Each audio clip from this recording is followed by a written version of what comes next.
أعوذ بالله من الشيطان الرجيم بسم الله الرحمن الرحيم الحمد لله رب العالمين الرحمن الرحيم مالك يوم الدين إياك نعبد وإياك نستعين اهدنا الصراط المستقيم صراط الذين أنعمت عليهم غير المغضوب عليهم ولا الضالين اللهم صل على محمد وعلى آل محمد كما صليت على إبراهيم وعلى آل إبراهيم إنك حميد مجيد اللهم بارك على محمد وعلى آل محمد كما باركت على إبراهيم وعلى آل إبراهيم إنك حميد مجيد نحمده نصلي على رسوله الكريم أما بعد Hadhrat Uqbah ibn Aamir Radhiyallaho anho has said, Rasulullah Sallallaho alaihe wasallam came to us while we were sitting on the Suffah and asked if anyone of us would like to go to market and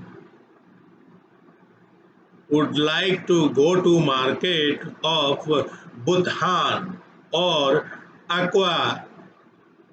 Aqeeq, like to go to market of But-haan or Aqeeq and fetch from here 2 she-camels of the finest breed without committing any sin or severing a tie of kinship. We replied that every one of us would love to do so. Rasulullah Sallallaho alaihe wasallam then said that going to the musjid and reciting or teaching 2 ayat of the Qur'an is more precise than 2 she-camels.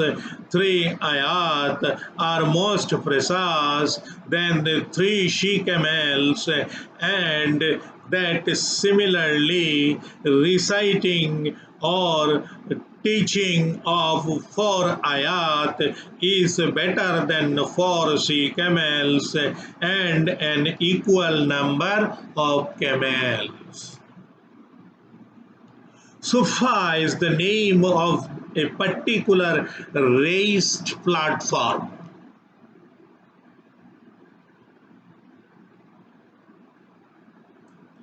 In the mosque of the Holy Prophet Sallallaho in Medina. It used to be occupied by the poor Muslim muhajirin, plural of muhajir, immigrant from Mecca to Medina, who are known as ashab Suffah, men of Suffah. The number of these men varied from time to time. Allama Suyuti Rahmatullah alaihe has listed 101 names and also written an independent book about their names.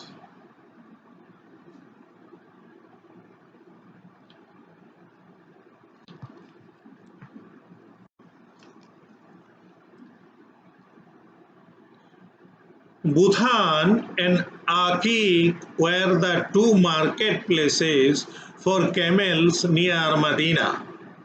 The camel, more particularly a she-camel giving a fat hump, was a favorite of the Arabs. The expression without sin is significant. A thing can be acquired without labor, either by extortion through illegal inheritance by forcefully taking over the property of some relative or by theft. Rasulullah Sallallaho alaihe wasallam thus ruled out all such acquisition. Acquiring a thing without any sin is certainly preferred by all, but much more valuable is the learning of the few ayat. It is a clear fact that let alone one or two camels, even if one acquires the kingdom of the seven continents,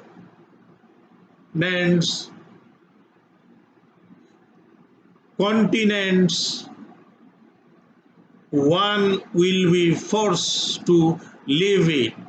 If not today, surely tomorrow at the time of death.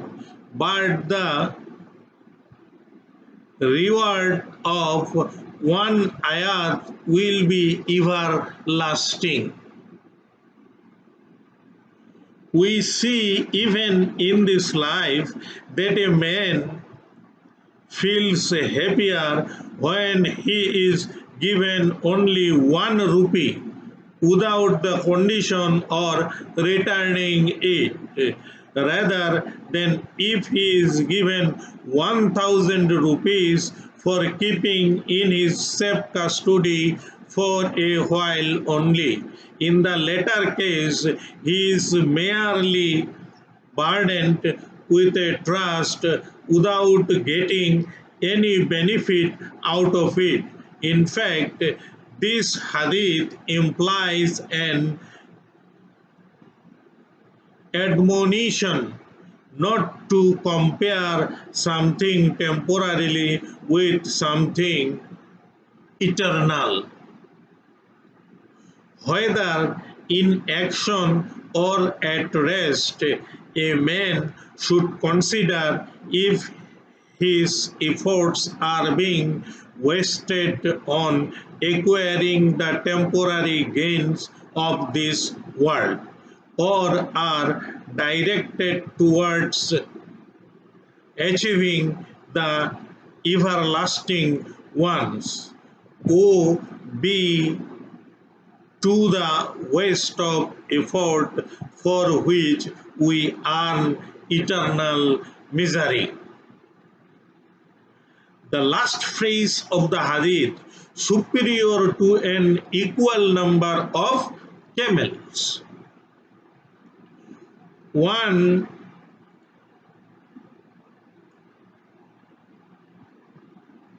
contains three meanings. Superior to an equal number of camels contains three meanings. First, up to the number 4, the rewards has been mentioned in detail. Beyond this, it is briefly mentioned that the more ayat a person acquires, the greater will be their superiority over the number of camels. In this case, the word camels at the end refers to the species either he camels or she camels, and the number implied is more than 4 because up to the number 4 the rewards has been mentioned in detail. The second meaning to either the significance being the inclinations are always different.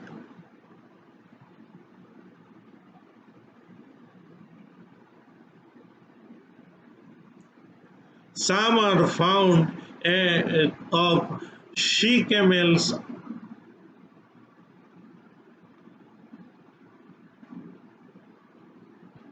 Others prefer a he-camel.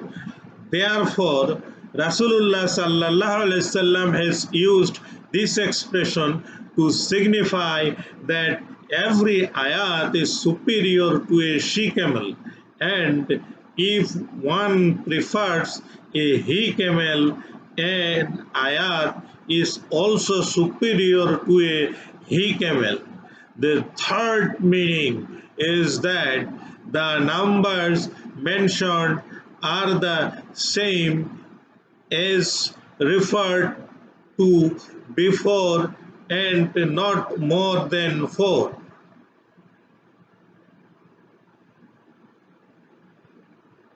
According to the second meaning, the explanation that an ayat is superior to a she-camel or he-camel does not hold good, but it implies a collection. That is, one ayat is superior to a he-camel and a she-camel considered together.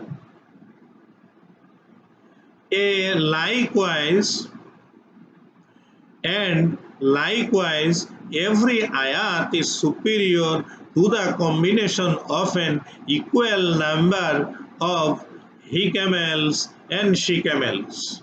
Thus, a single ayat has been compared to a pair or couple of camels. My late father, may Allah bless him,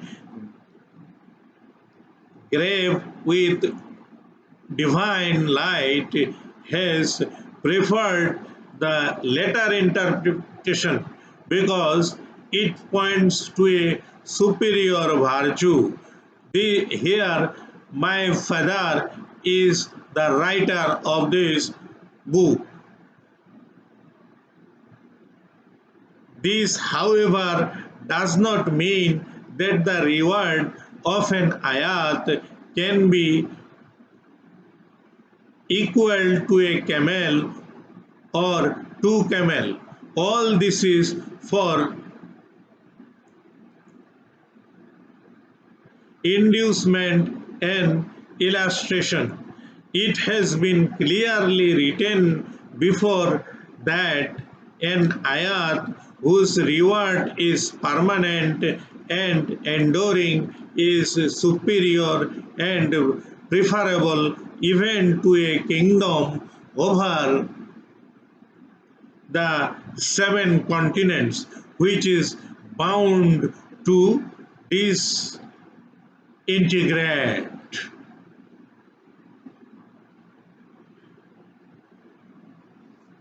Mullah Ali Qari has written an account of a pious sheikh who went to Makkah for Hajj. On the ninth day of Jil-Hajj, the 12th month of the Islamic calendar, when he landed at Jeddah, some of his friends in business requested him to prolong his stay in Jeddah so that they could earn more profit for their merchandise by virtue of his blessed presence. In fact, they wanted that some of the servants of the sheikh be benefited by the profits of their business. At first, the sheikh expressed his inability to prolong his stay. But when they insisted, the sheikh asked them as to the maximum profit that they would earn for their goods. They explained that the Prophet was not the same in all cases, but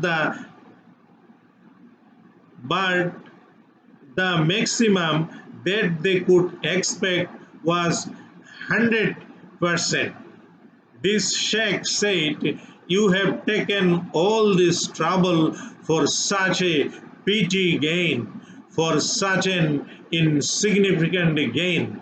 I cannot miss the salat in the respected haram, the most secret mosque, where the reward of salat gets multiplied 100,000 times. In fact, we Muslims should consider how, for petty worldly gains, we sometimes sacrifice great spiritual benefits." Mashallah, Alhamdulillah, we have finished the hayat, finished the hadith. May Allah give us more opportunity to learn more hadith. May Allah give us